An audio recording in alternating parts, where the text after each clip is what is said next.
boy sat beneath the shade of tall plane trees, the sun of Macedonia filtering through the leaves. He was restless, his eyes alive with a fire that no child of his age should carry. This was Alexander, son of King Philip II, heir to a kingdom that dreamed of greatness. But on this day, he was not a prince. He was a student, and before him stood his teacher, Aristotle, the greatest philosopher of his age. The man who had studied under Plato, who himself had walked in the footsteps of Socrates. A chain of wisdom stretching across generations had now come to rest in a small village called Mysa, where a secret school was built for one purpose: to shape the mind of the boy who would one day be called Alexander the Great. But what exactly did Aristotle teach? Was it simply ethics, logic, and natural philosophy? Or was there something else, something hidden, whispered in quiet tones, truths too dangerous for ordinary men? The official accounts tell us that King Philip spared no expense. He gave his son the best teacher in the Greek world. Aristotle did not simply give lectures. He shaped Alexander's vision of the world, teaching him medicine, geography, astronomy, poetry, and politics. He taught him how to read Homer's Iliad, the epic of war and heroes, not just as a poem, but as a manual for kingship and conquest. But beneath the surface, there are signs that Aristotle shared more than books and words. Some say he opened Alexander's mind to the hidden forces of the world. The lessons at Mysa were unlike anything a typical Greek boy would ever receive. Aristotle used allegories, secret codes, and forbidden texts. He spoke of worlds beyond sight, the structure of the heavens, the principles of ruling men, the delicate balance between knowledge and power. He showed Alexander plants and herbs, not only for healing, but for control, how to use them in diplomacy, in war, even in assassination. One account tells of Aristotle pointing to the stars and saying, "The order of the heavens is the order of the earth. A king who understands one may rule the other." For a young boy who would inherit an empire, these were not just ideas, they were weapons. But there is a darker undertone. Aristotle believed in the division of men, the few who ruled and the many who served. He believed that knowledge should not be given freely, that secrets must be guarded from the ignorant. To Alexander, he may have whispered truths about power that would later shape his brutal march across the world. Some philosophers later accused Aristotle of arming Alexander not just with knowledge, but with ambition.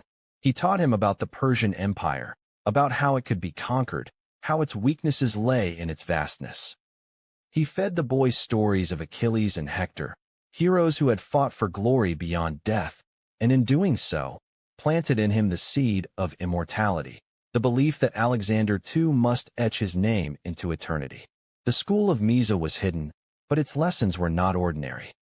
Imagine the young Alexander, barely a teenager, being told by his teacher that the earth was round, that rivers could be crossed by building machines, that men could be controlled with symbols and stories as much as with swords. Imagine the boy hearing that truth was not what the masses believed, but what the ruler allowed them to believe. These were the foundations of empire, and Aristotle did not stop there. He introduced Alexander to ideas most men would never hear. He spoke of the soul, of its possible immortality. He spoke of the hidden order of numbers, the harmony of music, the way geometry governed the universe. He told Alexander that the gods were distant, perhaps indifferent, and that a great man might rise above them, not as their servant, but as their equal. This was dangerous knowledge, knowledge that, if taken too far, could make a boy believe he was destined to be divine. Years later, when Alexander set out to conquer the world, he carried more than swords and soldiers. He carried these secrets. He carried a vision of the world as one vast order, waiting to be bent by his will. He carried a sense of destiny that Aristotle himself had fed into him in that quiet grove of Mysa. But here lies the great question. Did Aristotle give his student too much? Did he unlock truths that no man should hold? The bond between them was powerful, but fragile. Aristotle saw himself as the guardian of wisdom. Alexander saw himself as the instrument of destiny. And in those hidden lessons, beneath the quiet trees of Mysa, the seeds of greatness, and perhaps of destruction, were planted. For history remembers Alexander as a conqueror, But behind every conqueror lies a teacher. And Aristotle was no ordinary teacher. He was the man who placed forbidden truths into the hands of a boy who would one day carry them across the world. The secret classroom of Mysa ended with Alexander stepping into the world, carrying the weight of knowledge that was not meant for all men, knowledge that could heal or destroy. And the story had only begun. Years later, when Alexander was marching through Asia, stories whispered of the things he carried with him. Not just weapons or armor, not just men or horses, but books. Strange books, scrolls written in the hand of Aristotle, or collected by him from the old libraries of Greece. Some say these were no ordinary scrolls. They contained secrets, maps of lands unseen, instructions for building machines of war, hidden doctrines about ruling men, even forbidden studies about the stars, the soul, and the divine. But how did a teenage boy, taught in the shade of trees in Macedonia, end up with knowledge so dangerous it could unsettle kingdoms? It began with Aristotle himself. He was not just a thinker. He was a collector. He traveled, he searched, he wrote. He gathered texts from Egypt, from old cults in Greece, from fragments of lost civilizations. His teacher Plato had hinted at knowledge too dangerous for the untrained mind. Knowledge of Atlantis. Knowledge of power. Aristotle believed much of this was real. At Mysa, he may not have given Alexander everything, but he gave him enough to set him on the path. Later, as Alexander built his empire, he sought out the rest. The boy who once studied under the philosopher became the conqueror who hunted for lost scrolls. One tale claims that in Persepolis, after burning the Persian palace, Alexander secretly saved certain writings, texts on astronomy, medicine, and political rule. He ordered them translated into Greek. Others say he carried a copy of Homer's Iliad, edited by Aristotle himself, wherever he went. But perhaps there were more, texts not meant for the eyes of ordinary men. Why did Aristotle entrust him with such secrets? Some believe he thought Alexander could become the perfect philosopher king, the ruler Plato had dreamed of but never seen. Others think Aristotle miscalculated, that he poured into the young prince dangerous truths without realizing the fire burning in him. Take the doctrine of power, for instance. Aristotle wrote that the world was divided into rulers and the ruled. Some men were born to command, others to serve. To Alexander, this may not have been philosophy. It may have been justification. If the Persians, the Egyptians, the Indians were lesser, then was it not his duty, his destiny, to rule them? And then there was the knowledge of the heavens. Aristotle taught that the earth was round, that the stars moved in patterns, that eclipses could be predicted. To most Greeks, the heavens were mysteries. To Alexander, they became tools. He marched his armies at night, used the stars to guide him, crossed deserts where others would have been lost. His campaigns carried the mark of a man who knew things others did not. But some whisper of darker knowledge. Aristotle had studied cults, rituals, and mysteries. He had contacts in places where science and religion blended into one.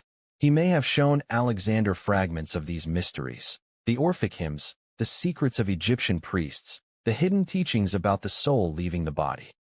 Alexander, who would one day claim he was the son of Zeus, may have drawn this idea not from vanity, but from lessons whispered long ago.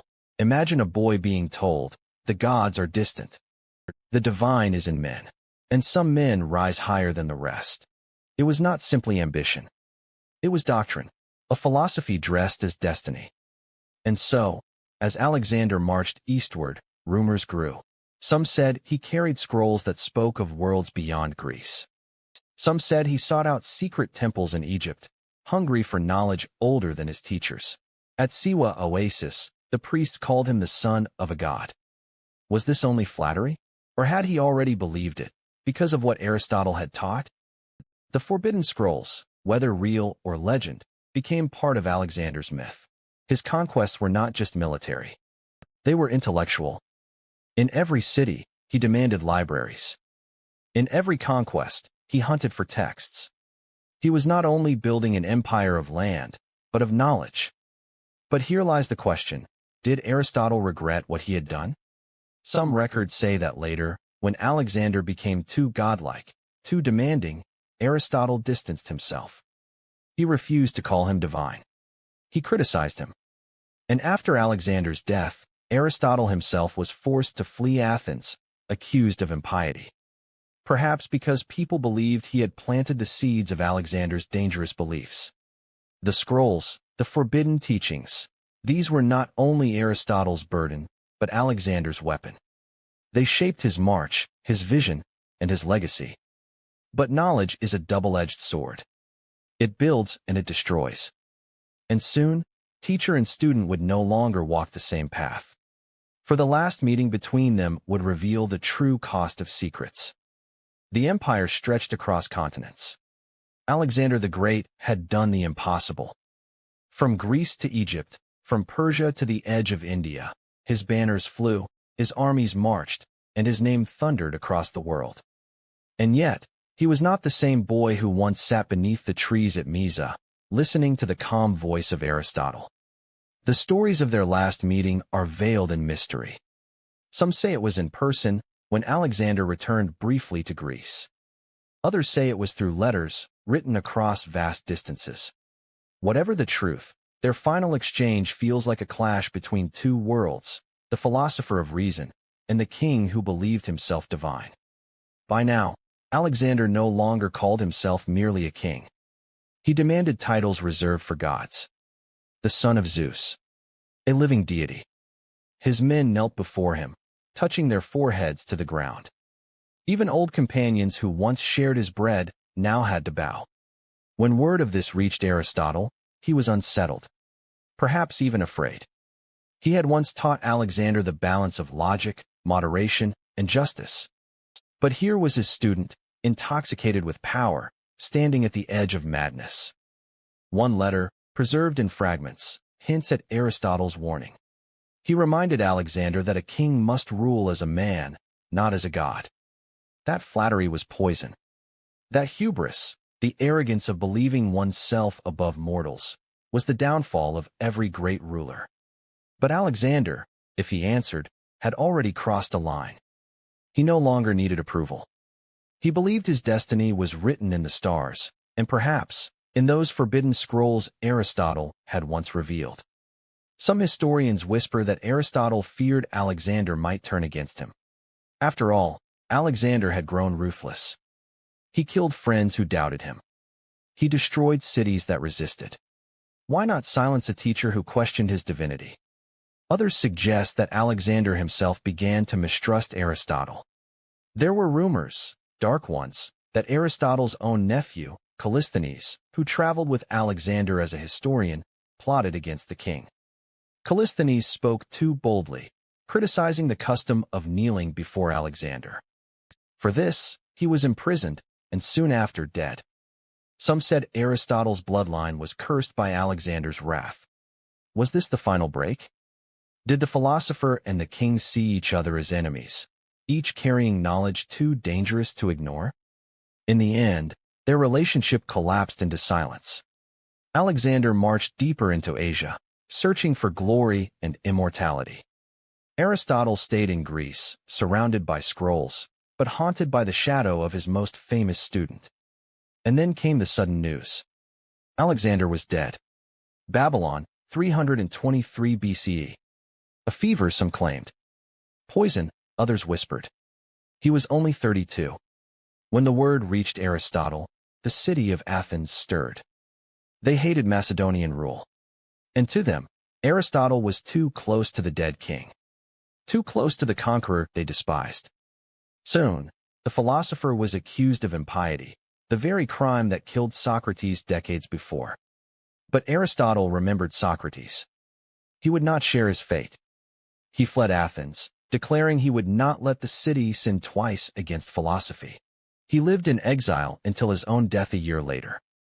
And so, teacher and student, who once shared secrets in the shade of Mysa, ended worlds apart. One dead at the height of his empire, the other hunted in his homeland. Both undone, in different ways, by the dangerous power of knowledge. But the question remains, what exactly did Aristotle give Alexander? What truths passed from philosopher to king that turned a boy into a conqueror, and a conqueror into a god? Some say it was simple philosophy, ethics, politics, natural science. Others insist it was something more. A vision of destiny. A forbidden doctrine. Perhaps even a secret meant to be buried. We may never know. The scrolls Alexander carried vanished with him. The libraries he founded scattered. And the whispers of their final meeting dissolved into legend. But one truth lingers. Ideas are more powerful than armies. A sword can win battles. A secret can win empires. And in the bond between Aristotle and Alexander, we glimpse the double-edged blade of knowledge, one that can create greatness, but also destroy it.